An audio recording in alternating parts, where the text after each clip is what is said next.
let's talk about Google and how they're about to delete maybe $1 trillion worth of startup capital, startup enterprise value at their event next week. Now you're probably thinking, oh, that's exaggerated. Let's just talk about it. So this is a daily upload, and I'm Parker Rex, and I go through AI news, I go through some Q&A, and I go through AI strategy on my way to 100K in profit a month. So first of all, yeah, Google, the reason that you click this video.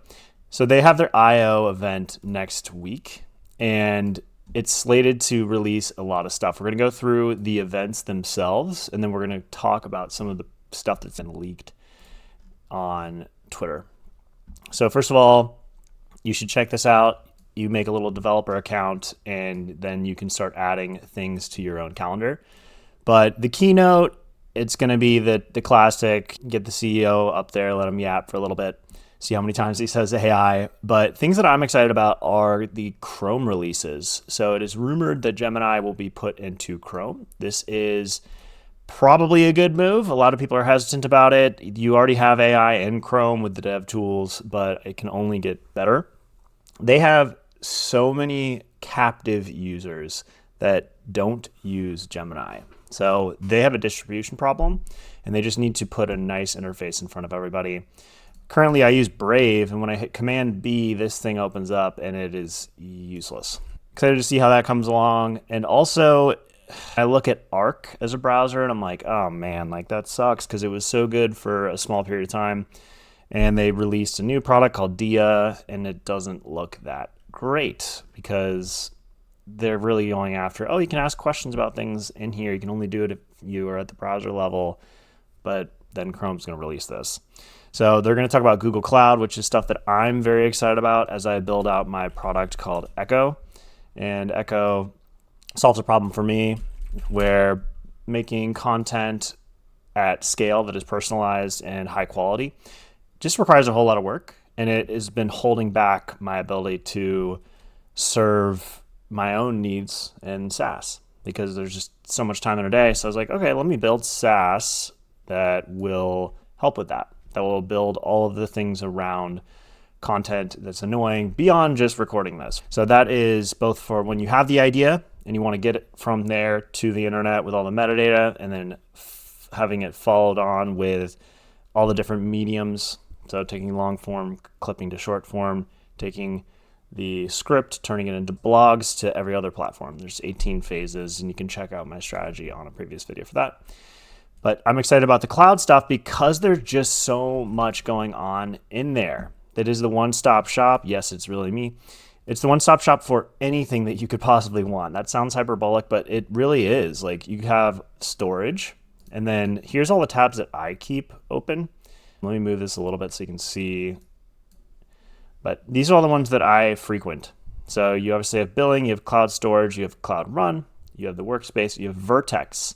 Vertex is already seeing updates pretty much every other day, it seems, where they have the ability now to use Imagen 4 as like a preview, and it's amazing.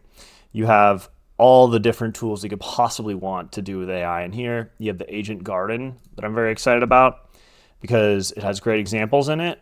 And then they're going to be building the UI for their new Agent ADK.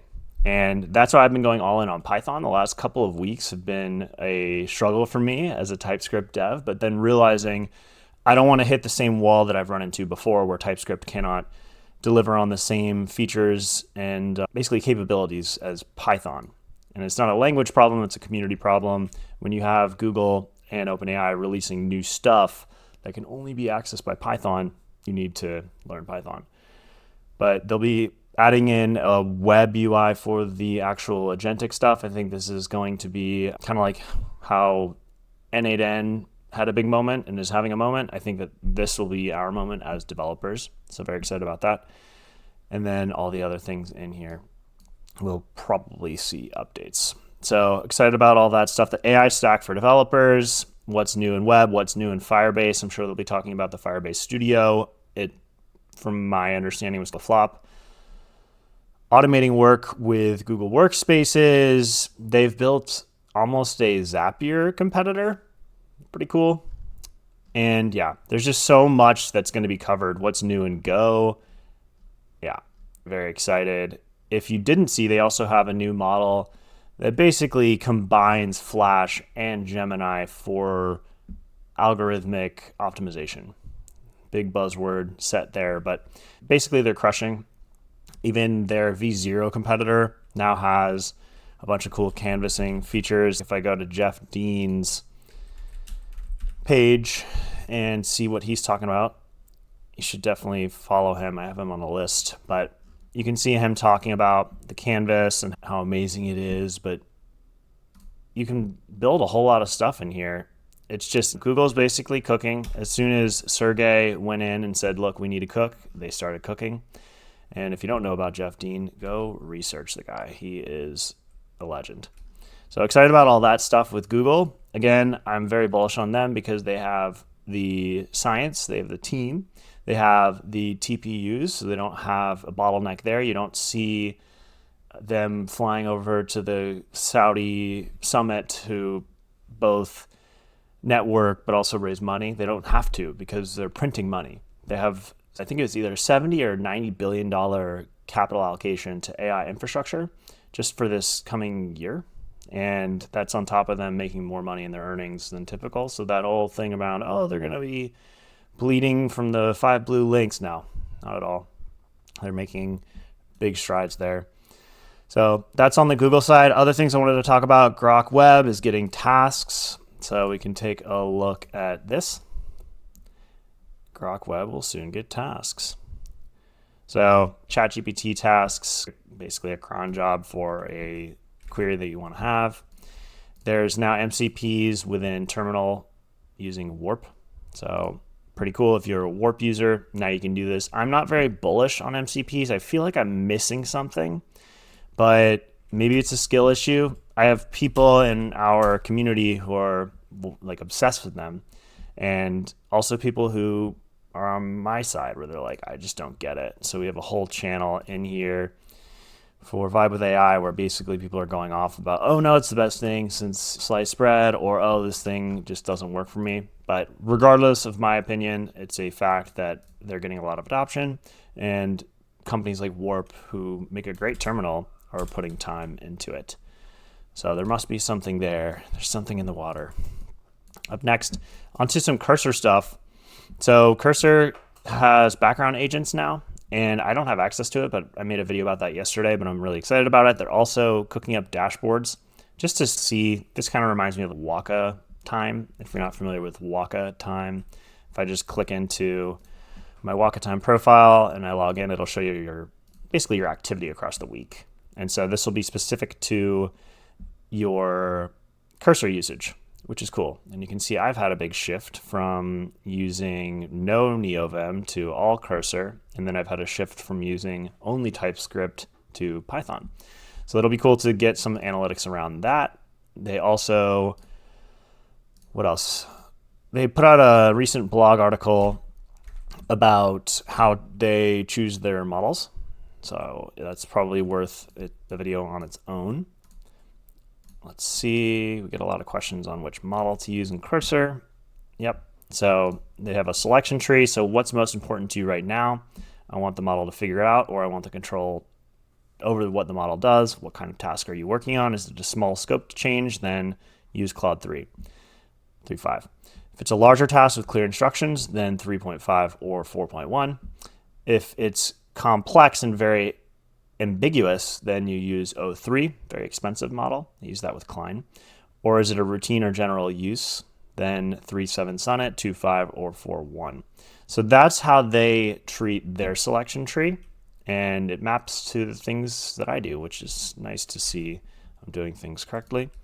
Other things, Copilot actions are coming. So it's basically computer use on ChatGPT. Wild. But I'm interested to see how people use this. I know that they had launched computer use for the $200 a month subscription, and I didn't see much hype around it. People that I've spoken to did not find it that helpful, just because it's like really slow. And I don't know, I wouldn't trust to make it in a reservation, which says something.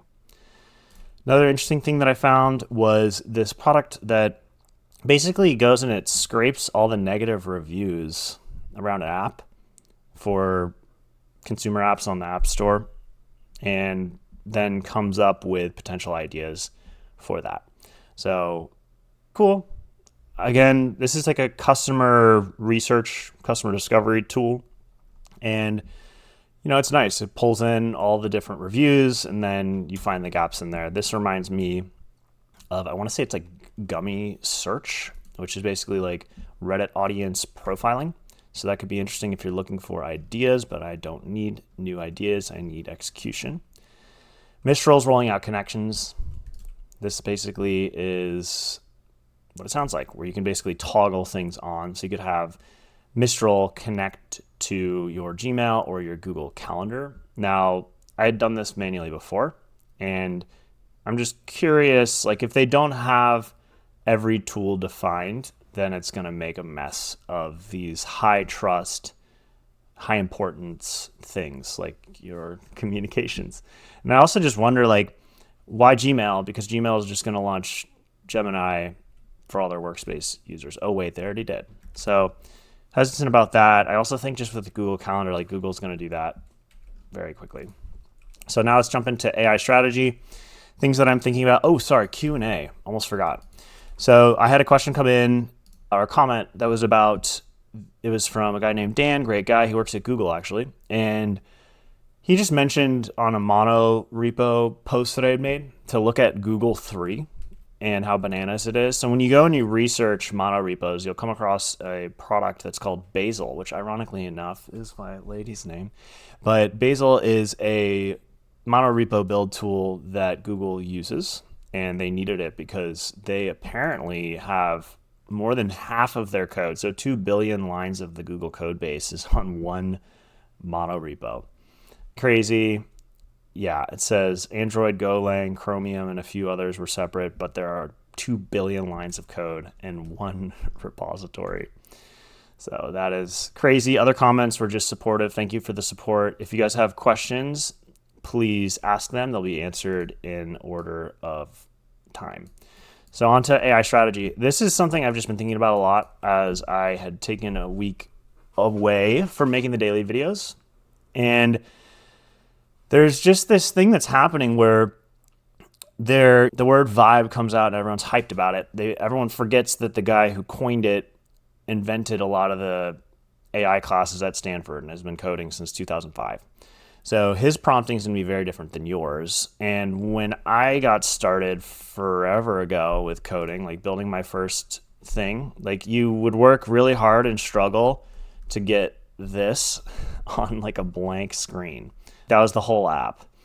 And now the same amount of effort is like a fancy looking website with the header and a call to action. You might even get like a game of tic-tac-toe or Minecraft. You can make like actual legitimate things off the rip, which is tricky because then people think that they're coders, but they're not.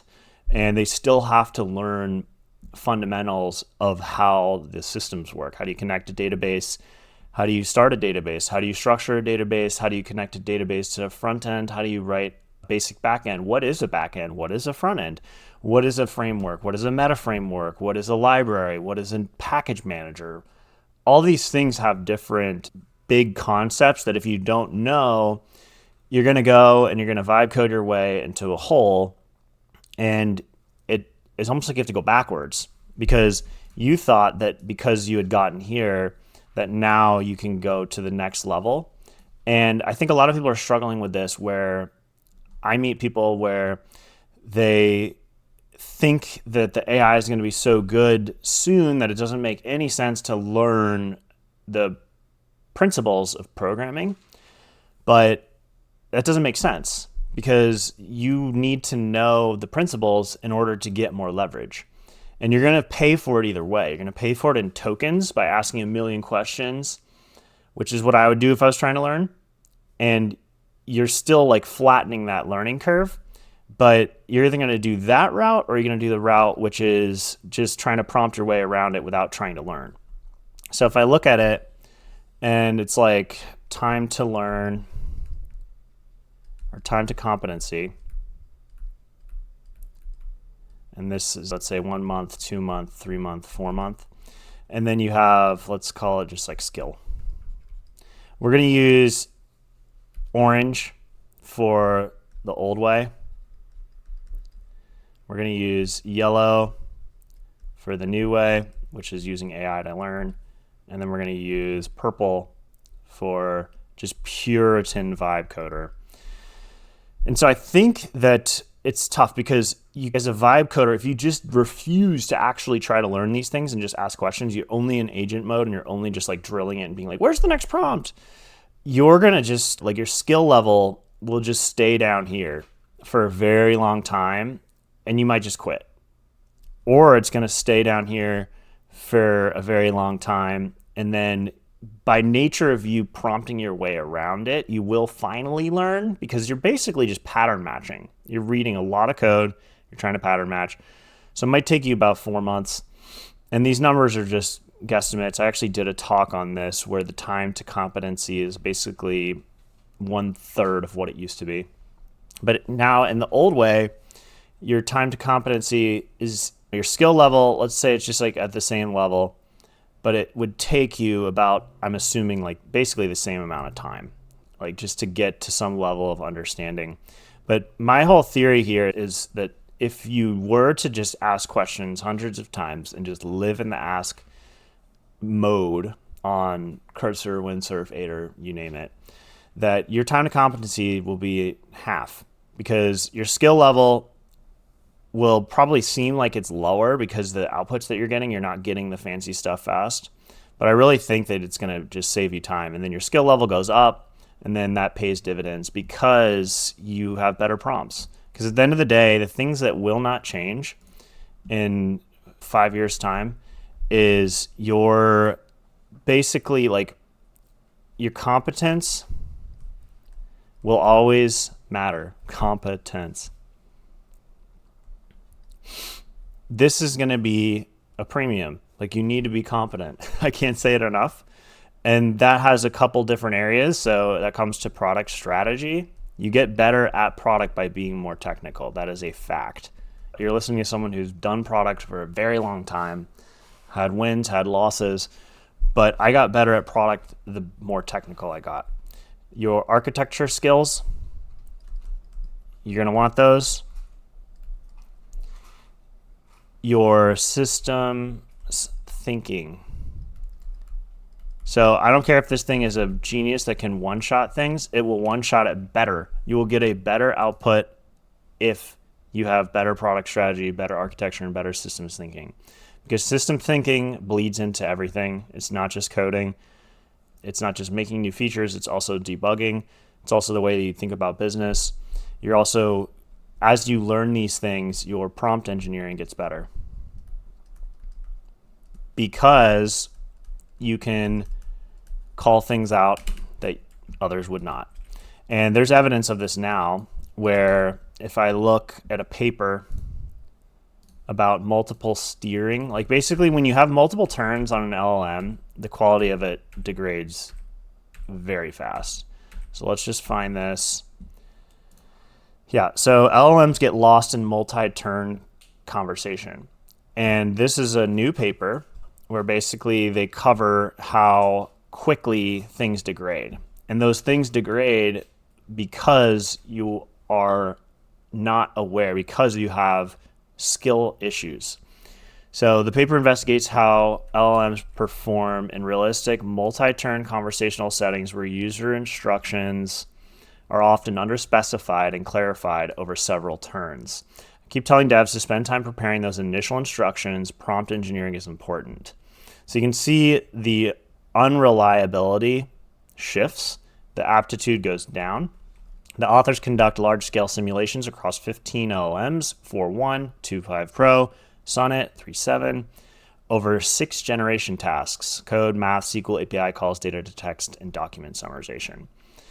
So you can get more into this paper. I'm not going to dig into every little detail of it, but the gist of it is users are better off consolidating all requirements into a single prompt rather than clarifying over multiple turns. If a conversation goes off track, start a new session with a consolidated summary. That'll lead to better outcomes. System builders and model developers are urged to prioritize reliability in multi-turn context, not just raw capability. Especially true if building complex agentic systems where the impact of these issues are more prevalent. You can check out the paper on Arvex, give it a look. And I just can't say this enough, but like, I feel this every day when I'm working, and I'm just like, okay, everybody, like, we want to have the most specific one shot, the most specific thing possible.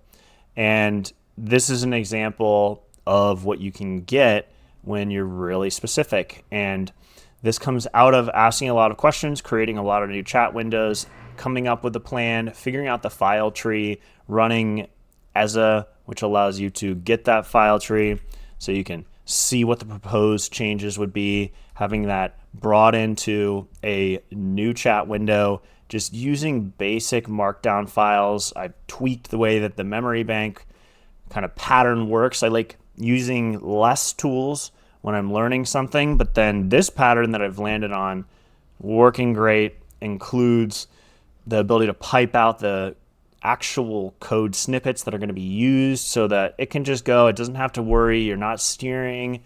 And then I'll do one task and then move on to the next chat window. So this one ran a little bit long. There was a lot to cover.